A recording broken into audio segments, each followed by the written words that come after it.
কেন তৃণমূল ছেড়েছিলেন শুভেন্দু অধিকারী? 6 বছর পর সেই কারণ ফাঁস করলেন মুখ্যমন্ত্রী নিজেই। জন্মলগ্ন থেকে যিনি ছিলেন তৃণমূল কংগ্রেসের সক্রিয় সদস্য এবং মমতা বন্দ্যোপাধ্যায়ের একনিষ্ঠ অনুগত সৈনিক, সেই নন্দীগ্রাম আন্দোলনের অন্যতম মুখ শুভেন্দু অধিকারী আজ দলবদল করে গেরুয়া শিবিরের কাণ্ডারি।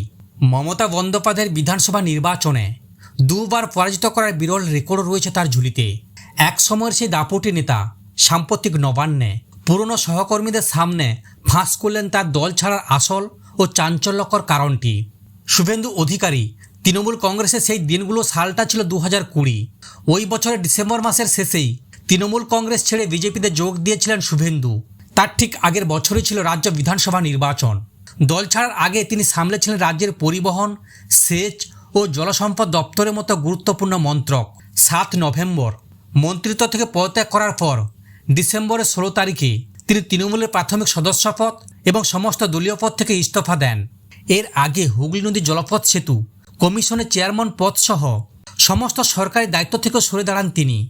এক সময়ের যুব তৃণমূলের দায়িত্ব সামলানো এবং একাধিক জেলার পর্যবেক্ষকের দায়িত্বে থাকা এই নেতার গেরুয়া শিবিরে যোগদান রাজ্য রাজনীতিতে এক বিশাল ভূমিকম্পের সৃষ্টি করেছিল।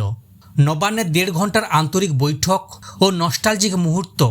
সাম্প্রতিক নবান্নে একটি বিশেষ বৈঠকে মিলিত হন বিরোধী দলনেতা ঋতব্রত বন্দ্যোপাধ্যায়ের নেতৃত্বে মোট 13 জন বিধায়ক। আর সেই বৈঠকে উপস্থিত ছিলেন ফিরহাদ হাকিম, অরূপ রায়ের মতো একদা তৃণমূলের অন্তত ঘনিষ্ঠ ও পুরনো পরিচিত মুখগুলি। যদিও মূল আলোচ্য বিষয় ছিল এসআইআর ট্রাইব্যুনাল সংক্রান্ত জরুরি কিছু বিষয়, তবে সে বৈঠকের আবহ রূপ নেয় আন্তরিক আড্ডায়। পূর্ণ সঙ্গীদের সামনাসামনি পেয়ে খোলস ছেড়ে বেরিয়ে আসেন শুভেন্দু। প্রয়াত প্রবীণ নেতা সুব্রত মুখোপাধ্যায় স্মৃতিচারণ করে তিনি বলেন, এক সময়ের মন্ত্রিসভার বৈঠকে ঠিক কতটা খোলামেলা আলোচনা হতো তা ববিদা অর্থাৎ ফিরহাদ হাকিম এবং অন্যান্য পূর্ণ সঙ্গীরাই সবচেয়ে ভালো জানেন। দল ছাড়ার আসল কারণ ফাঁস করলেন শুভেন্দু। পুরনো কর্মীদের কাছে পেয়ে তৃণমূল ছাড়ার নেপথ্যে থাকা বহু চর্চিত কারণটি আরও একবার স্পষ্ট করলেন শুভেন্দু অধিকারী। উনার দাবি, 2011 সালের 21শে জুলাই একটি বিশেষ ঘটনার পরই তিনি সিদ্ধান্ত নিয়েছিলেন তৃণমূলে তার পক্ষে আর থাকা সম্ভব নয়।